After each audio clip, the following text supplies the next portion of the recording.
Keď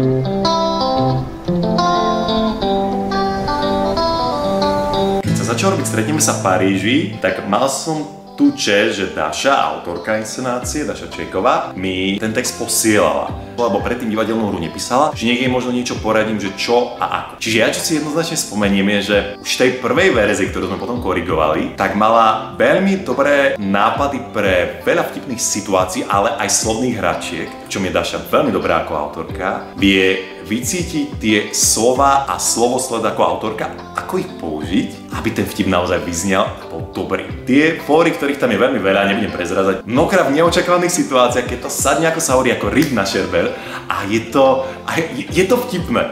A niekedy aj smutno vtipné. A to sa mi veľmi páči. Neopakovateľná atmosféra. Do všetkým, čo k tomu patrí, či už v rámci skúšok, predstavení, tvorby, neopakovateľné, keď boli skúšky, kde sme robili v 3-4 miestnostiach naraz, alebo aj v 3 budovách naraz. Bol to náš najväčší projekt, ktorý vznikal. Človek, keď o niektorých veciach hovorí, tak možno to poznáte všetci, že keď o niečom hovoríte časom, tak to znie, aké to bolo možno veľkolepé, úžasné, že v tej chvíli to tak človek vôbec necítil, lebo pracoval, robil na tom, ale nevedomoval si to, že ako na to bude jedného dňa spomínať. A mnohí naozaj tak vystupovali zo svojich komfortných zón, to by som možno ešte doplnil. Atmosféra, vystupovanie z komfortnej zóny pri naozaj mnohých členoch tohto projektu. Tú rolu, ktorú tam hrám, som pôvodne hrať nemal. Mal ju hrať iný chalanisko, ktorý bol značne vyšportovanejší ako ja. Potom sme sa úplne nedohodli na tom, že ako budeme spolu ďalej pracovať, takže keď odišiel, tak som tú rolu nejako dostal ja. Keďže som dosť chudý, tú váhu si neúplne dobrovoľne držím asi 15 rokov. Mojou ambíciou bolo, že priberiem do svalov, keďže v tej hre má byť v kopách, scénach, v spodnom prádle iba, alebo minimálne hore bez. Asi po týždni som sa na to vykašľal, že kašľu na to, tí ľudia to prežijú, budú sa dívať na mňa tak, ako vyzerám. A to bolo tiež vystúpenie z komfortnej zóny. Nehambiť sa a odtedy, tak v podstate v tom spodnom prádle pobehujem už pomerne často. Učiť chalanov chodiť v štekloch. Tam 2 chalanské postavy, ktoré sa v určitej časti musia prezlieť zabaviť a chodia naozaj na takýchto štekloch. Pre mňa spomienka, keď tie chalani dostali tie topánky domov, a teraz tam 2 týždne doma, chodte. A moja spomienka, keď som ja, ktorý som v minulosti hral takéto úlohy, hovoril tým chalanom, ako na tých štekloch majú chodiť, aby sa na ne nezabili. Takže toto je moja spomienka.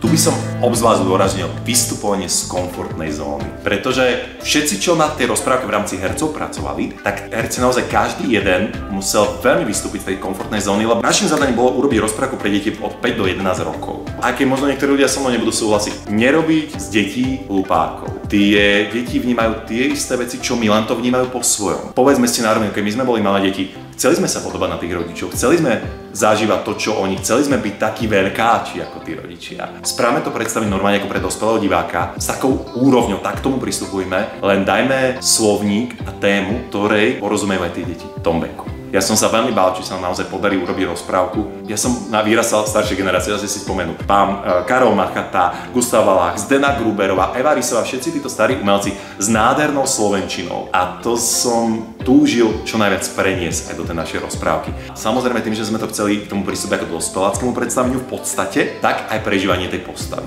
ktoré nebolo vždy napríklad ľahké, lebo keď tam máme rozprávkové bytosti závislosť, chamtivosť a nepriateľstvo, keď si zoberiete, že sa ako herec máte vcítiť do tejto postavy, tak si zoberte, že napríklad ako závislosť z dospeláckého pohľadu, tí, čo zažili vo svojom okolí niekoho závislého, nemusím menovať na čom všetkom sa dá byť závislý, tak vedia, aké je to ťažké. A nebudem tajiť, že pri tejto inscenácii viackrát, keď sme to skúšali, slzy boli. A nie len v tých scénách, kde by mal plakať divák, ale aj v tých, kde si tí ľudia stotožnili spomienky z vlastnými zážitkami. Na toto mám spomienku, že svoju rolu starého odporného Ignáca, celú tú rolu úplne od základu prerobiť do aktuálnej verzie. Tam sme veľmi intenzívne robili zase s Dašou Čejkovou, s ktorou máme často šťastie, že hráme spolu páriky. Nielen v tomto divadle, aj sme sa zoznamili, takže sme hrali párik. Ja rád hovorím, že naše zoznamenie prebehlo tak, že ahoj, ja som Martin a som ten, čo ti bude liesť medzi nohy. Doslova tam bola taká scéna, kde som jej mal hlavou ísť medzi nohy. Dobre, to nebudeme rozvádzať. Čiže toto, prerobenie celého Ignáca, čiže mojej postavy a práca s Dašou Čejkovou, že zrazu sme mali dar hrať 2 70-tníkov.